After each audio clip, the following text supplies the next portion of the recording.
Hello, ഇന്ന് നല്ല tasty ആയിട്ടുള്ള അതും സിമ്പിളായിട്ട് ഉണ്ടാക്കിയെടുക്കാൻ പറ്റുന്ന ടൊമാറ്റോ റൈസിൻ്റെ റെസിപ്പി ആയിട്ടാണ് എത്തിയേക്കുന്നത്. ഇതിപ്പോൾ നമ്മൾ റേഷനരി വെച്ചിട്ടാണ് കേട്ടോ ചെയ്തെടുത്തിട്ടുള്ളത്. അപ്പോൾ ഇതിനായിട്ട് ആദ്യമേ തന്നെ ഞാനിത് 2 കപ്പ് റേഷനരിയാണ് എടുത്തേക്കുന്നത്.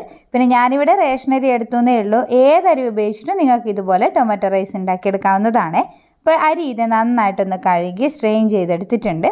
അതിപ്പോൾ നമ്മളൊരു കുക്കറിലോട്ട് ഇട്ട് കൊടുക്കുകയാണ് ചെയ്യുന്നത്. പിന്നെ 2 കപ്പ് അരിക്ക് 2.5 കപ്പ് വെള്ളമാണ് നമ്മൾ എടുക്കുന്നത്. അപ്പോൾ വെള്ളത്തിൻ്റെ അളവ് കറക്റ്റായിട്ട് എടുക്കുക. ഇനിയിപ്പോൾ ഞാനിത് ഇതിലോട്ട് ഒരല്പം ഉപ്പ് കൂടെ ചേർത്തിട്ടാണ് ഇത് നമ്മൾ വേവിക്കാനായിട്ട് വെക്കുന്നത് കേട്ടോ. അപ്പോൾ നമ്മളിത് ഉപ്പ് കൂടിയിട്ട് മിക്സ് ചെയ്ത് കൊടുത്തതിന് ശേഷം നമുക്കിതൊന്ന് വേവിക്കാനായിട്ട് വെക്കാം. പിന്നെ നമ്മളിത് ഒരു വിസിൽ വരുന്നത് വരെ മാത്രമാണ് വേവിച്ചെടുക്കുന്നത് കേട്ടോ. ഒരു വിസിൽ വരുമ്പോൾ ഫ്ലെയിം അങ്ങ് ഓഫ് ചെയ്ത് വെക്കുക. എന്നിട്ട് അതിൻ്റെ എയറൊക്കെ പോയി കഴിഞ്ഞിട്ട് ഞാനിത് ഇതൊന്ന് തുറന്ന് നോക്കാനായിട്ട് പോവാണ്. അപ്പോൾ നമ്മുടെ അരി ഇത് നന്നായിട്ട് വെന്ത് നല്ല അടിപൊളിയായിട്ട് തന്നെ കിട്ടിയിട്ടുണ്ട് കേട്ടോ. അപ്പോൾ റേഷനരി വെച്ചിട്ട് ഇതുപോലെ ചെയ്തെടുക്കുകയാണെങ്കിൽ ഇതുപോലെ ഒട്ടിപ്പിടിക്കാതെ നന്നായിട്ട് തന്നെ നമുക്ക് കിട്ടുകയും ചെയ്യും കേട്ടോ. അപ്പോൾ ചോറ് ഞാനിത് ഇതുപോലെ ഒരു ബൗളിലോട്ട് എല്ലാം ഇട്ട് കൊടുത്തിട്ടുണ്ട്. ഇനിയിപ്പോൾ ഇതിന് വേണ്ടിയിട്ടുള്ള മസാല ഒന്ന് റെഡിയാക്കി എടുക്കേ. അതിനായിട്ട് ഞാനിതൊരു 2 ടേബിൾ സ്പൂൺ ഓയിൽ ഒഴിച്ചിട്ടുണ്ട്. അതിലോട്ട് 1 ടീസ്പൂൺ കടുക് കൂടെ ഇട്ടിട്ട് ഒന്ന് പൊട്ടിച്ചെടുക്കാം കേട്ടോ. ഇനി ഇതിലോട്ട് 1 ടീസ്പൂൺ ഇഞ്ചി വെളുത്തുള്ളി പേസ്റ്റ് ചേർക്കാം. പിന്നെ ഒരു പച്ചമുളക് കട്ട് ചെയ്തതാണ് ചേർക്കുന്നത്. പച്ചമുളക് നിങ്ങളുടെ എരിവിനനുസരിച്ച് ചേർക്കാവുന്നതാണ്. പിന്നെ ഒരു സവാള കട്ട് ചെയ്തതുകൂടെ ഇതിലോട്ട് അങ്ങ് ഇട്ട് കൊടുത്തിട്ട് ഉപ്പ് കൂടെ ഇട്ടിട്ട് ഒന്ന് വഴറ്റിയെടുക്കാം കേട്ടോ. പിന്നെ സവാള നമ്മൾ ഒന്ന് മാത്രമേ ചേർത്തിട്ടുള്ളൂ. തക്കാളിയാണ് നമ്മൾ കൂടുതൽ എടുത്തിട്ടുള്ളത്.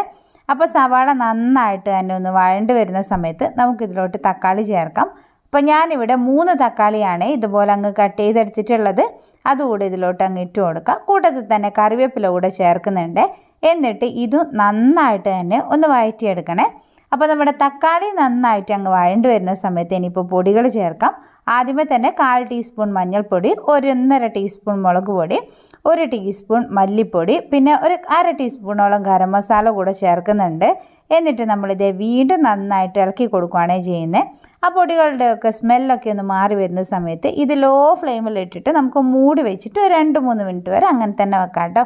ഇപ്പോൾ ഇതേ നമ്മുടെ തക്കാളിയിലോട്ട് മസാലയൊക്കെ പിടിച്ച് നന്നായിട്ട് ഇതേ ഇതുപോലെ അങ്ങായി വന്നിട്ടുണ്ട്. ഇനിയിപ്പോൾ നമുക്ക് ഒന്ന് ഇളക്കി കൊടുത്തതിന് ശേഷം നമ്മുടെ ചോറ് കൂടെ ഇതിലോട്ട് അങ്ങ് ഇട്ട് കൊടുക്കുവാണ്.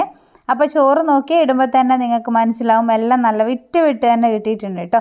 അപ്പോൾ ചോറ് കൂടെ ഇട്ട് കൊടുത്തതിന് ശേഷം നന്നായിട്ട് തന്നെ ഇതൊന്ന് മിക്സ് ചെയ്ത് കൊടുക്കണേ. അപ്പോൾ ഇതുപോലെ നമ്മൾ നന്നായിട്ട് അങ്ങ് മിക്സ് ചെയ്ത് കൊടുത്തു കഴിഞ്ഞാൽ നമ്മുടെ സംഭവം ഇവിടെ ഏകദേശം അങ്ങ് റെഡി ആയിട്ടുണ്ട് കേട്ടോ. ഇനിയിപ്പോൾ ഫൈനലായിട്ട് ഞാനിത് ഉപ്പ് കുറവായതുകൊണ്ട് കുറച്ചൊരു ഉപ്പ് കൂടെ അങ്ങ് ചേർത്തിട്ട് വീണ്ടും ഒന്ന് മിക്സ് ചെയ്തെടുത്തിട്ടുണ്ട്. ഇനി ഇതിലോട്ട് കുറച്ച് മല്ലിയില കൂടെ ഇട്ട് കഴിഞ്ഞാൽ നമ്മുടെ തക്കാളി ചോറ് ഇതേ ഇവിടെ റെഡി ആയിട്ടുണ്ട്. അപ്പോൾ കുട്ടികൾക്കൊക്കെ നമുക്ക് ലഞ്ച് ബോക്സിൽ കൊടുത്തു വിടാൻ പറ്റിയിട്ടുള്ള നല്ല അടിപൊളിയായിട്ടുള്ള റെസിപ്പിയാണ്. അപ്പോൾ എളുപ്പത്തിൽ ഉണ്ടാക്കിയെടുക്കാനും പറ്റും കേട്ടോ. കുക്കറിൽ അരി വേവിച്ചെടുത്ത് കഴിഞ്ഞാൽ പിന്നെ സിമ്പിളാണ് ഉണ്ടാക്കിയെടുക്കാനായിട്ട്. അപ്പോൾ ഈ ഒരു റെസിപ്പി ഇതുവരെ ട്രൈ ചെയ്തിട്ടില്ലാത്തവർ ഒന്ന് ട്രൈ ചെയ്ത് നോക്കിയിട്ട് അഭിപ്രായം അറിയിക്കണേ. അതുപോലെ നമ്മുടെ ഈ ഒരു കൃഷ്ണാവി എന്നുള്ള പേജ് ഇതുവരെ ഫോളോ ചെയ്തിട്ടില്ലെങ്കിൽ ഒന്ന് ഫോളോ കൂടെ ചെയ്ത് സപ്പോർട്ട് ചെയ്യാൻ മറക്കരുത്. അപ്പോൾ നല്ലൊരു വീഡിയോ ആയിട്ട് നമുക്ക് വീണ്ടും കാണാം. അതുവരെ ബൈ.